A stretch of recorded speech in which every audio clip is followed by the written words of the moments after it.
Bonjour à tous et à toutes, heureux de vous retrouver. Votre photo est un élément essentiel de votre demande de visa vers les États-Unis. Pour certaines catégories de visa, vous pouvez utiliser des images numériques tandis que des photos sont requises pour d'autres catégories de visa. L'acceptation de votre image ou de votre photo numérique revient à l'ambassade ou au consulat des États-Unis auprès duquel vous avez postulé. Nous vous recommandons d'utiliser un service professionnel des photos de visa pour vous assurer que votre photo répond à toutes les exigences. Cependant, par choix ou par contrainte, vous pouvez produire des photos depuis votre smartphone ou votre caméra DSLR ou autre à la maison ou ailleurs. Dans tous les cas, vos photos doivent répondre à certaines exigences. Pour commencer, vos photos ou images numériques doivent être en couleur. Et donc, les photos noires et blancs sont d'office écartées, prohibées. Vos photos doivent être aussi dimensionnées de telle sorte que la tête mesure entre 22 et 35 mm, soit 50 et 69% de la hauteur totale de l'image depuis le bas du menton jusqu'au sommet de la tête. Vos photos ou images numériques doivent être prises au cours des 6 derniers mois pour refléter votre apparence actuelle. Elles doivent être prises devant un fond uni blanc ou blanc cassé.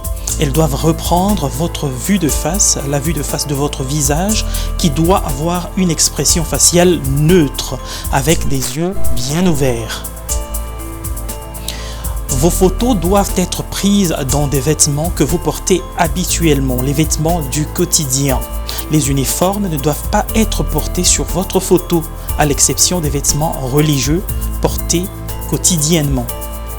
Ne portez pas de chapeau ou de foulard qui masque la chevelure ou la racine de cheveux, à moins que vous ne le portiez quotidiennement à des fins religieuses. Dans ce cas, votre visage complet doit être visible et votre foulard ne doit pas projeter d'ombre sur votre visage. Les écouteurs, les appareils main libre sans fil ou les objets similaires ne sont pas acceptés sur votre photo. Les lunettes ne sont plus autorisées sur les nouvelles photos de visa, sauf dans de rares circonstances où les lunettes ne peuvent pas être retirées pour des raisons médicales. Par exemple, le demandeur a récemment subi une chirurgie oculaire et les lunettes sont nécessaires pour protéger les yeux.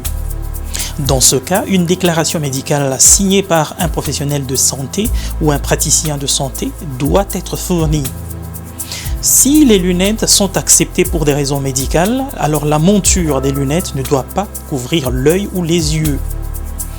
Il ne doit pas y avoir d'éblouissement sur les lunettes qui obscurcirait les yeux. Il ne doit pas non plus y avoir d'ombre ou de réflexion ou réfraction provenant des lunettes qui obscurcirait les yeux. Si vous portez habituellement un appareil auditif ou des articles similaires, ils peuvent être portés sur votre photo. Gardez à l'esprit les bases. La taille, l'expression, la position de la tête, l'arrière-plan, la qualité d'impression ou tout ce qui pourrait obscurcir le visage. Cheveux, ombre, reflets sur les lunettes, etc. Tenez donc compte de ces facteurs-là. Voici quelques conseils photos en images pour plus de compréhension. Photo acceptable. La photo est claire et est en couleur, reproduit avec précision le teint et est correctement exposée et sans ombre. La tête est centrée et à la bonne taille. Si vous faites votre demande de visa en personne ou par courrier, votre photo doit mesurer 51 sur 51 mm avec la tête centrée et une taille comprise entre 25 et 35 mm. Si vous renouvelez en ligne votre visa, assurez-vous qu'il y ait suffisamment d'espace autour de votre tête pour permettre le recadrage automatique par l'outil photo des services d'immigration. Mais alors, votre photo numérique doit être au format de fichier JPEG d'au moins 600 sur 600 pixels et d'au moins 54 kilooctets.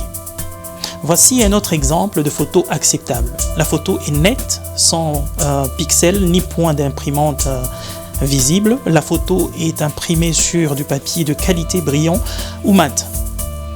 Photo qui sera rejetée. L'arrière-plan est rogné à l'aide d'un outil de retouche photo, modifiant ainsi le contour de la tête et du visage et même du cou. Astuce, prenez votre photo devant un arrière-plan blanc ou blanc cassé au lieu de recadrer l'arrière-plan avec des logiciels de montage ou de traitement d'image. Autre exemple de photo acceptable. Le candidat fait directement face à la caméra avec une expression neutre. Les yeux sont clairement visibles. Ici, le visage complet du sujet est visible. Aucune ombre ni aucun vêtement ne masque le visage. Astuce, vous ne pouvez pas porter de chapeau ou couvre-chef, sauf à de fins religieuses ou médicales. Photo acceptable. L'arrière-plan est blanc ou blanc cassé, sans ombre et uni, sans texture, sans objet ni ligne. Une autre photo acceptable pour un enfant. Aucune autre personne ne figure sur la photo et l'enfant fait face à la caméra, les yeux ouverts. De fois, il est acceptable que les yeux de votre bébé ne soient pas entièrement ouverts. Cela reste à l'appréciation des services habilités. Quant à l'image numérique, elle doit respecter les spécifications suivantes. Les dimensions de l'image doivent être au format carré. Les dimensions minimales acceptables sont 600 sur 600 pixels. Les dimensions maximales acceptables sont 1200 sur 1200 pixels. L'image doit être en couleur 24 bits par pixel dans l'espace colorifique sRGB, qui est la sortie courante pour la plupart des appareils photo numériques. L'image doit être au format de fichier JPEG. La taille du fichier, l'image doit être inférieure ou égale à 240 kilooctets. Elle devra peut-être être compressée pour qu'elle soit inférieure à la taille minimale ou plutôt maximale du fichier. Et le taux de compression doit être inférieur ou égal à 22.1. Si vous souhaitez numériser une photo existante, en plus des exigences relatives à l'image numérique, votre photo doit être de 51 sur 51 mm et numérisée à une résolution de 300 pixels par pouce ou 12 pixels par millimètre. Si vous avez fait des photos plus grandes ou avec un appareil avec une grande résolution par exemple, vous pouvez utiliser l'outil photo gratuit du département d'État. Démarrez l'outil photo, sélectionnez une image numérique, stockez sur votre ordinateur, redimensionnez-la et faites-la pivoter si nécessaire, recadrez-la en une image carrée d'exactement 600 sur 600 pixels et enregistrez-la sur votre ordinateur pour la soumettre ensuite en ligne ou pour l'imprimer. Remarque, cet outil du département est destiné uniquement au recadrage de photos. Un employé du département d'État prendra la décision finale si votre photo de visa est acceptable ou non pour votre demande. Voilà qui est dit, mais pour plus de pédagogie, je m'en vais répondre à quelques questions fréquemment posées sur les photos. Première question, combien de photos dois-je soumettre avec ma demande de visa ? Si vous demandez un visa non immigrant en remplissant le formulaire en ligne DS 160 ou DS 1648, vous devez alors soumettre une image numérique à l'aide de la demande en ligne. Si vous demandez un visa d'immigrant en utilisant le formulaire DS 260, vous devez alors fournir deux photos identiques lors de votre entretien de visa d'immigrant. Si vous participez au programme de visa de diversité DIVI, vous devez soumettre une image numérique dans le cadre de votre inscription. Si vous demandez un visa d'immigrant en tant que personne sélectionnée pour un visa de diversité DIVI, vous devez fournir deux photos identiques lors de votre entretien de visa d'immigrant. Une autre question, sur quel type de papier dois-je imprimer mes photos ? Les photos doivent être imprimées sur du papier de qualité photo. Le papier de qualité photo peut être du papier photo mat ou brillant. Une autre question, que doit être la date de mes photos? Alors, vos photos doivent avoir été prises dans les 6 mois suivant le dépôt de votre candidature et refléter votre apparence actuelle. Une autre question, un parent ou un tuteur peut-il apparaître sur la photo d'un enfant? Eh bien non, l'enfant doit être la seule personne sur la photo. Aucun objet servant à soutenir l'enfant ne doit se trouver dans le cadre de la caméra, y compris les bras ou les mains d'un parent qui soutiendrait l'enfant. Une autre question, est-il acceptable que les yeux de mon enfant soient fermés sur la photo? Non. Veuillez ouvrir les yeux de votre enfant et regarder droit devant lui vers la caméra. Mais alors, quelle est la meilleure façon de prendre une photo d'un bébé? Allongez votre bébé sur le dos sur un drap uni blanc ou blanc cassé. Cela garantira que la tête de votre bébé soit soutenue et fournira un arrière-plan uni pour la photo. Assurez-vous qu'il n'y ait pas d'ombre sur le visage de votre bébé, surtout si vous prenez une photo d'en haut avec le bébé allongé. Vous pouvez également recourir à un siège auto-couvert d'un drap uni blanc ou blanc cassé et prendre une photo de votre enfant dans le siège auto. Cela garantira également que la tête de votre bébé soit soutenue. Une autre question, puis-je supprimer les yeux rouges de ma photo? Il est acceptable d'utiliser l'option de réduction des yeux rouges sur votre appareil photo numérique lorsque vous prenez la photo. Cependant, vous ne pouvez utiliser aucun outil de retouche photo pour supprimer numériquement les yeux rouges de votre photo. En général, vous n'êtes pas autorisé à améliorer ou à modifier numériquement la photo pour modifier votre apparence de quelque manière que ce soit. Les photos copiées à partir de permis de conduire récents ou d'autres documents officiels sont-elles acceptables ou acceptées?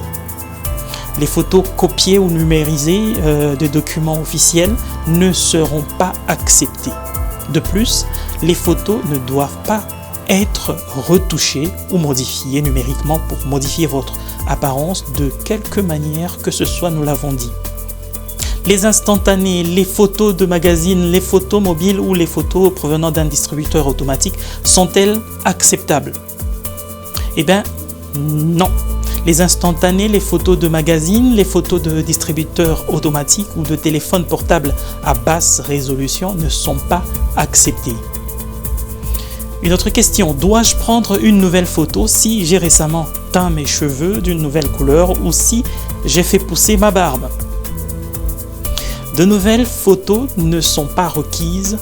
Elles ne seront requises que si votre apparence a considérablement changé par rapport à celle de votre dernière photo. Se laisser pousser la barbe ou se colorer les cheveux ne constituerait pas un changement significatif. Si vous pouvez toujours être identifié grâce à la photo figurant sur votre passeport ou votre demande de visa actuelle, vous n'avez donc pas besoin de demander un nouveau passeport ni de soumettre une nouvelle photo pour votre demande de visa. Cependant, vous devriez peut-être demander un nouveau passeport ou soumettre une nouvelle photo pour votre demande de visa si vous avez subi une chirurgie ou un traumatisme facial important. Si vous avez aussi ajouté ou supprimé de nombreux grands persils ou tatouages faciaux, ou si vous avez aussi subi une perte ou un gain de poids important, ou encore si vous avez obtenu une nouvelle identité de genre. N'oubliez pas, l'acceptation de votre photo dépend de l'agence américaine des passeports auprès de laquelle vous demandez un passeport ou de l'ambassade ou encore du consulat américain auprès duquel vous demandez un visa. Voilà qui est dit, je vous reviens très bientôt avec de nouvelles informations.